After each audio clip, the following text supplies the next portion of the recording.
হয়ে গেছে নতুন রেসিপি কচু কোরমা।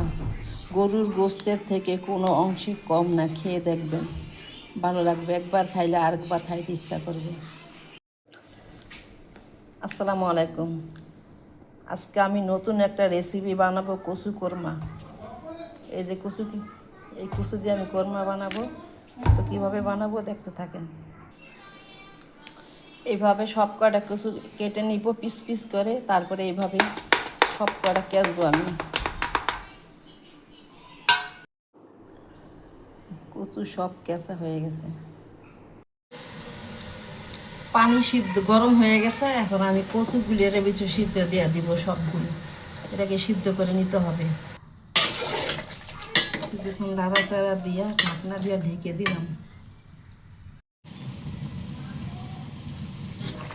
সিদ্ধ হয়ে গেছে,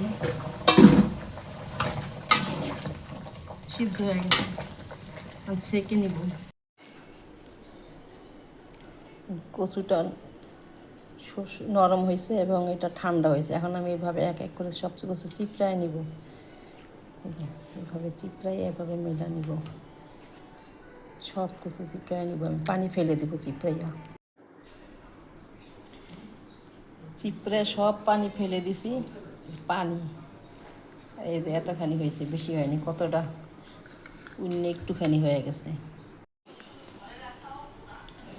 অর্ধেকটা রান্না করার জন্য নিয়েছি, আর অর্ধেকটা ফ্রিজে ডিপে রেখে দিব। এতগুলি সব আমি রান্না করব না।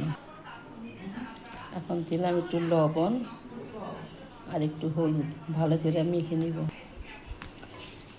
সিদ্ধ করা কচু ডিপে রাখলে আরেকবার রান্না করে খাওয়া যায়, সিদ্ধ হবে। আর যদি না সিদ্ধ না করে রাখা দেই, তাহলে কচু আর সিদ্ধ হবে না, একদম শক্ত হয়ে থাকবে।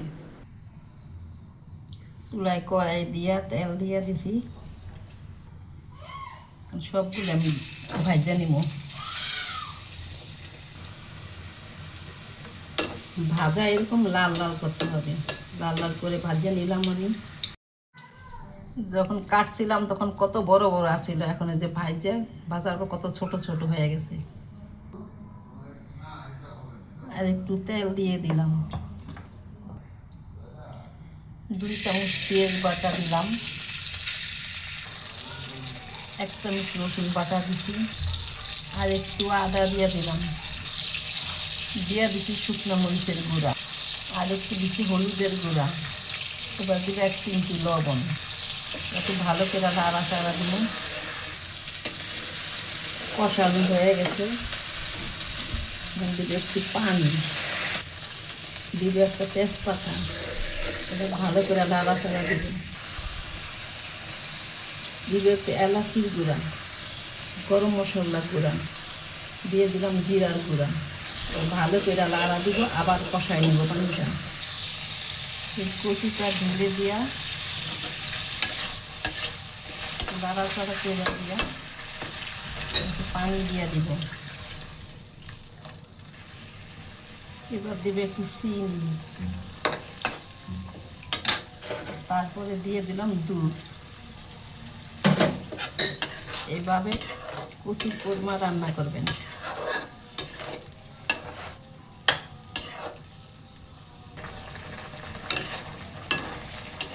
আমার নতুন চ্যানেল, নাম হাসনা আহমেদ। সবাই লাইক কমেন্ট শেয়ার ফলো করে সাথে থাকবেন। আমিও আপনাদের সাথে থাকবো। আর সাবস্ক্রাইব করবেন। এই কচু কোরমাটা খাইতে এত টেস্ট, আমার কাছে অনেক ভালো লাগে। আপনারা ট্রাই করে দেখবেন কেমন লাগে আপনাদের কাছে। হয়ে গেছে নতুন রেসিপি কচু কোরমা। এভাবে একদম শুকায় হারাইতে হবে। আজকের মতো এখানেই শেষ। কালকে আবার আসবো নতুন রেসিপি নিয়ে। আল্লাহ হাফেজ।